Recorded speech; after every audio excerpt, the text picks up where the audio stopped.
Hey guys, welcome back. So last time we ended with, doing the clay on the blade, as well as letting it sit overnight. So now it's the morning.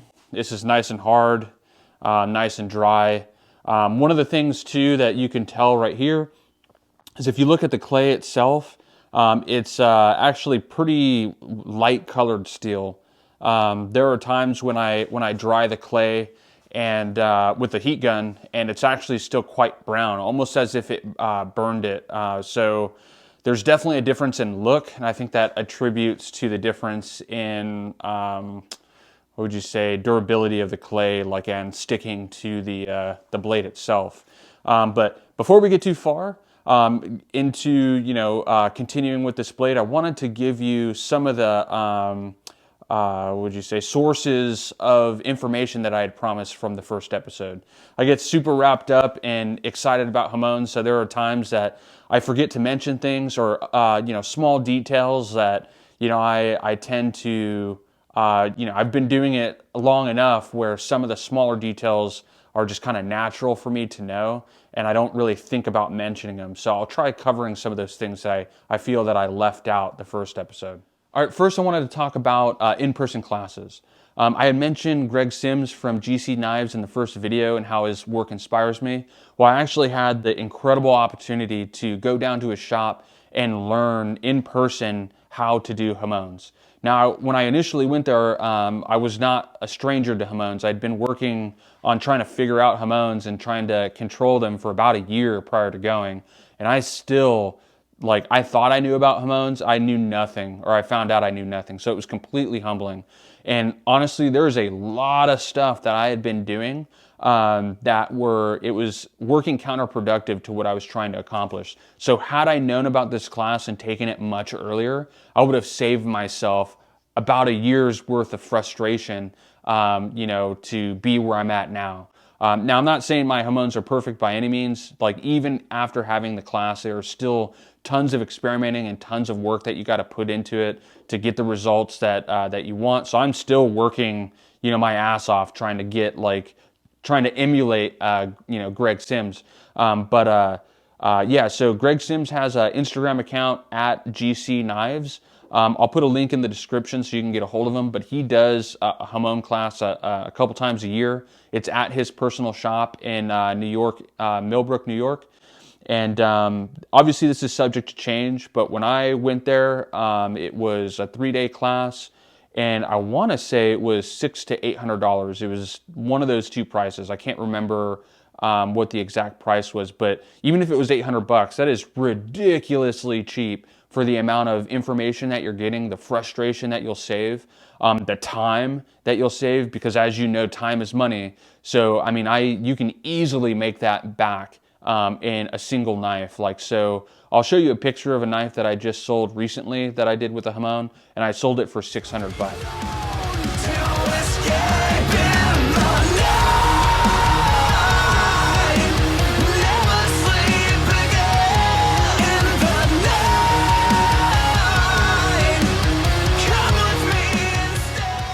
So even if it was $800, I practically earned the money back within a single blade, from using the knowledge that I learned from Greg. So I 100% highly recommend going to in-person classes, especially with something like hamons, just because there is so much that you're trying to control for. It's just so much easier if you go to someone who has been doing it and spent the time to figure all this stuff out, that can just essentially give you the answer, right? So this video itself is not going to be giving you all the answers. It's just going over the basics. So if you want to learn how to do a hamon like a pro, I 100% recommend going to Greg of GC Knives. And like I said, his information will be in the description.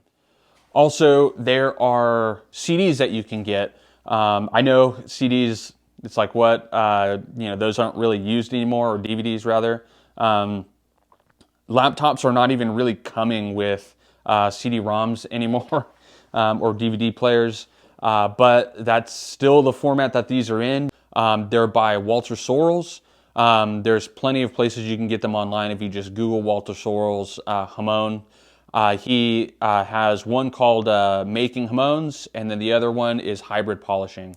So it's fine and good if you can, clay a blade and heat treat it properly. But if you don't know how to polish it properly to bring out the hamon, then it's like, why are you even doing it, right? So the polishing is just as important as the heat treat.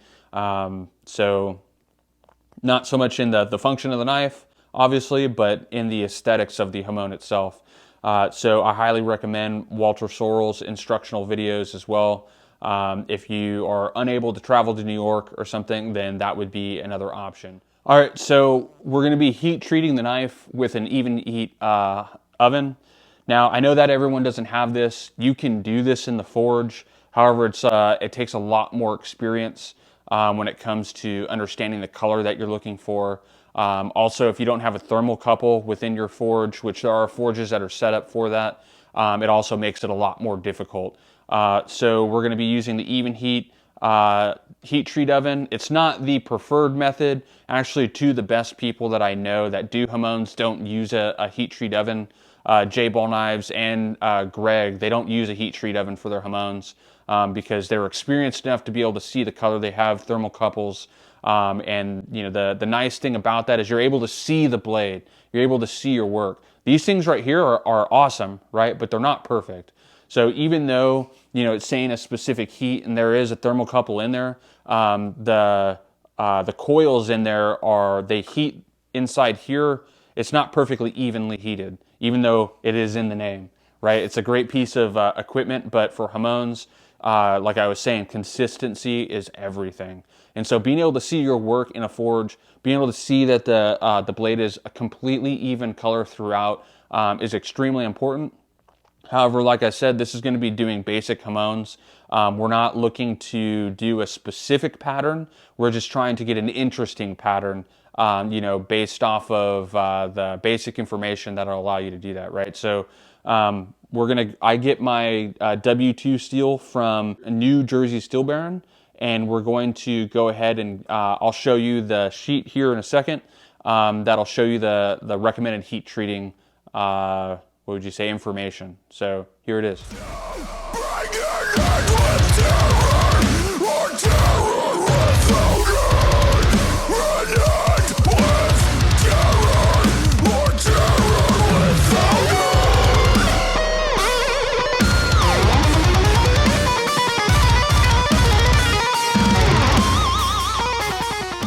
I have I think it's called the tap system right here on my even heat. I highly recommend that instead of having to deal with a non graphic user interface. This is extremely user friendly. But anyways, even though it says W1 heat treat, I use the same temperatures for W1 as I do for W2.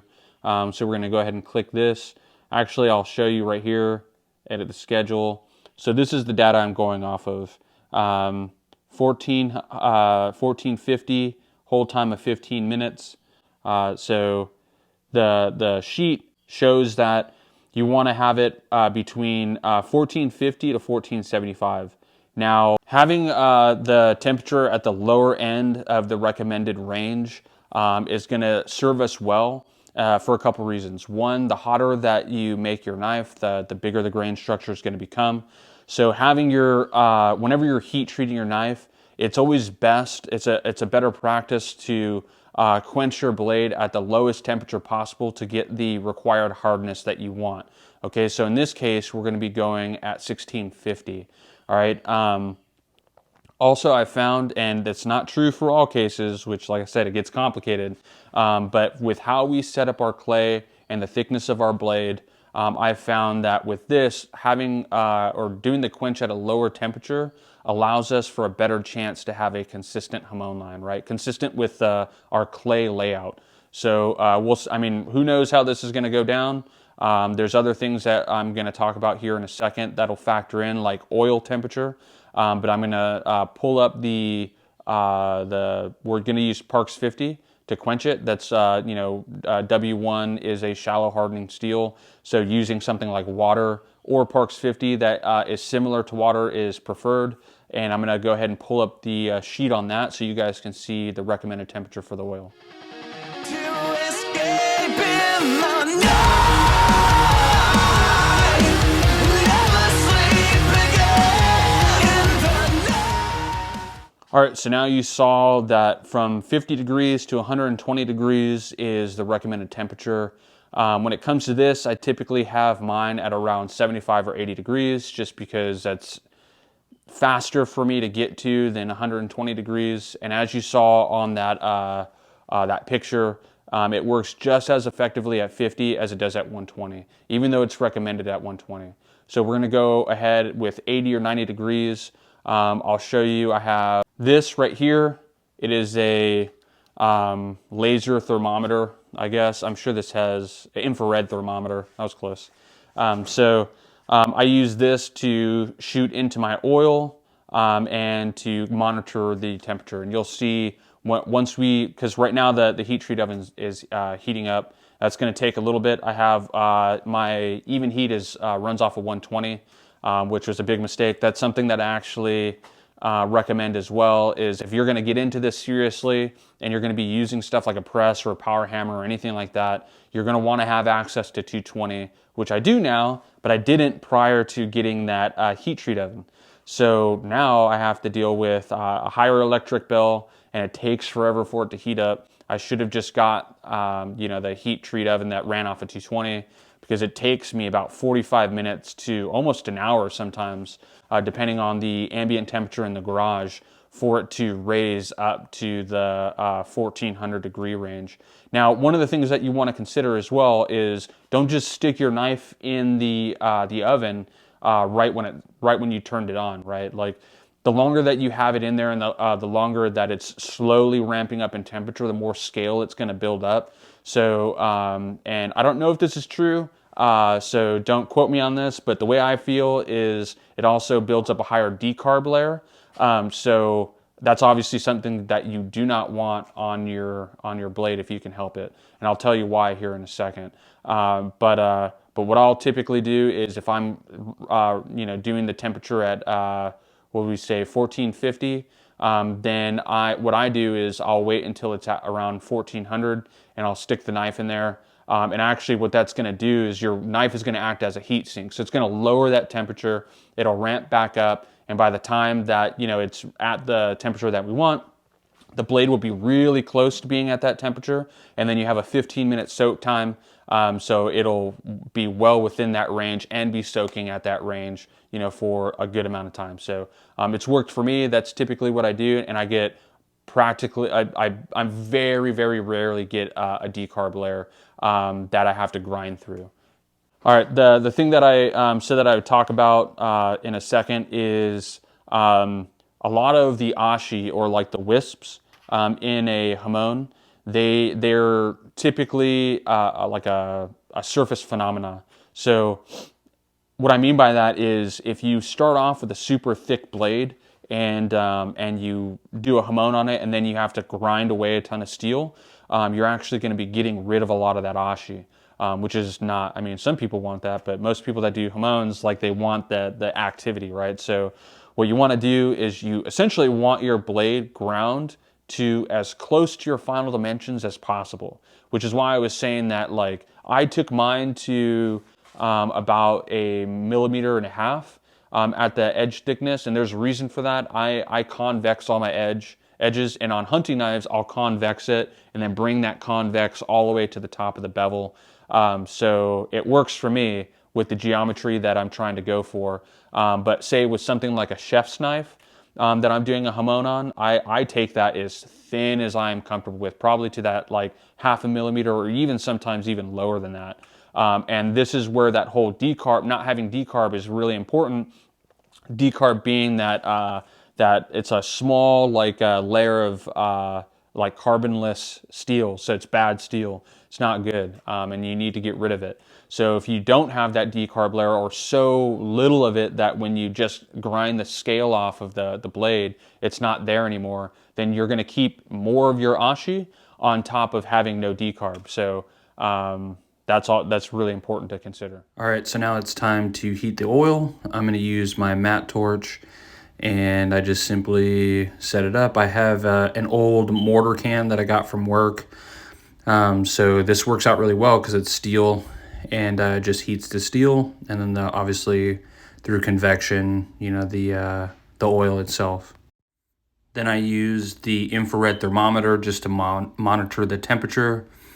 Like I said, I'll take it to around 80 or 90 degrees. It's not too big a deal to get it to this degree because, Parks 50 does work, just as efficiently at 50 as it does 120. But I always just try to keep everything consistent, and that's 80 to 90 degrees is what works for me. With the quench, you want to take out the piece as quickly as possible. You don't want something like the heel or something to lose heat as you're taking it out. So right when you open the oven, you need to grab that thing as quickly as possible and dunk it into the oil without hesitation. All right, as you can see, the clay stayed on. That's exactly what we want. That's going to give us our highest chance for the hamon to follow the clay pattern. I'm just checking to make sure that the blade is straight, and the blade is perfectly straight.